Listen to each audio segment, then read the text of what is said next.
Penguins are they are incredible survivors.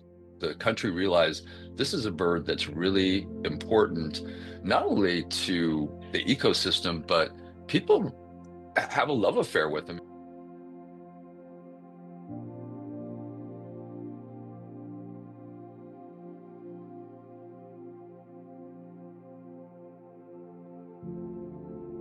Our director, Jay Holcomb, who was managing the rehab program at Salt River, said to us, I want you to bleed every bird that gets approved. They need those red blood cells. They need lots of red blood cells to be able to bind oxygen, to do deep dives, to hunt for their food. Holding birds back once they're ready to go, sometimes they don't maintain their waterproofing, or like you need to release them when they're ready. And I took that as a personal challenge. I personally made the first 5,000 blood smears and reviewed those blood slides specifically for malaria, but it was just me and one microscope. So we actually put a call out to the University of Cape Town medical students, and they came with their beautiful microscopes. We started adding people to the bleed team who we could teach to take the blood. It's just a tiny little needle that you stick in between their two toes into a small vein. You get 2 drops of blood, and then it has to be spun down 3 minutes in a centrifuge. We really did not have any cases of malaria there.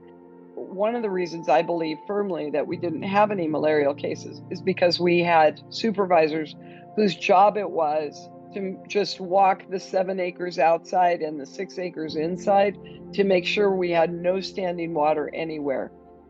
Every pen had 2 kinds of pools in it, and each pool had to have overflow, and all the overflow had to have drainage, and there couldn't be any stagnant water anywhere around that would harbor mosquitoes.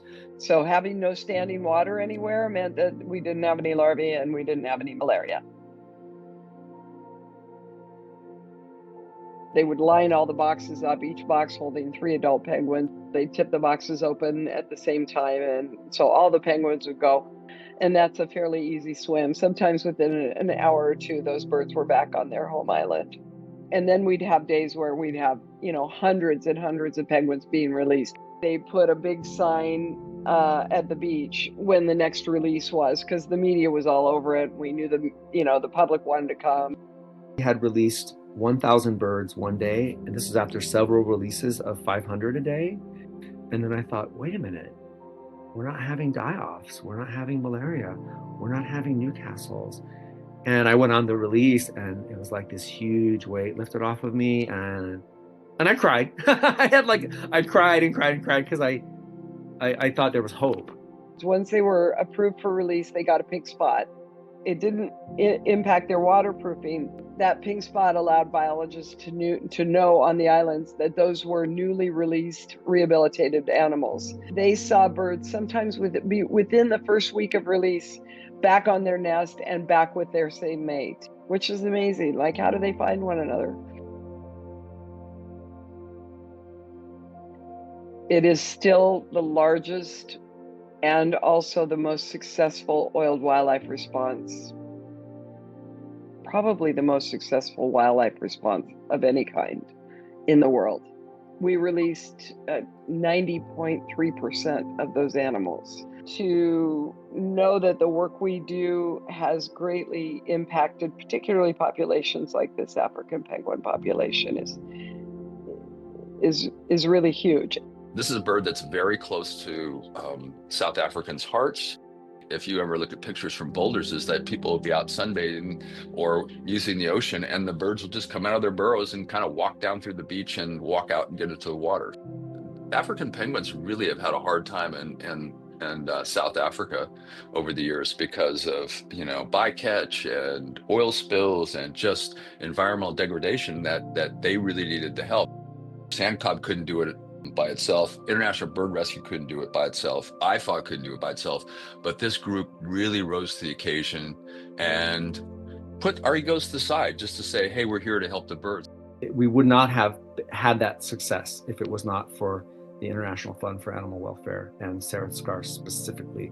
There was a time when the insurance company refused to pay, and there was no money to buy fish. Sarah just said, I follow by fish. Same thing with funding the flights of a lot of these organizations and these people to come and stay. Marriott Hopley is the go-to person for logistics in South Africa in the Cape Town region.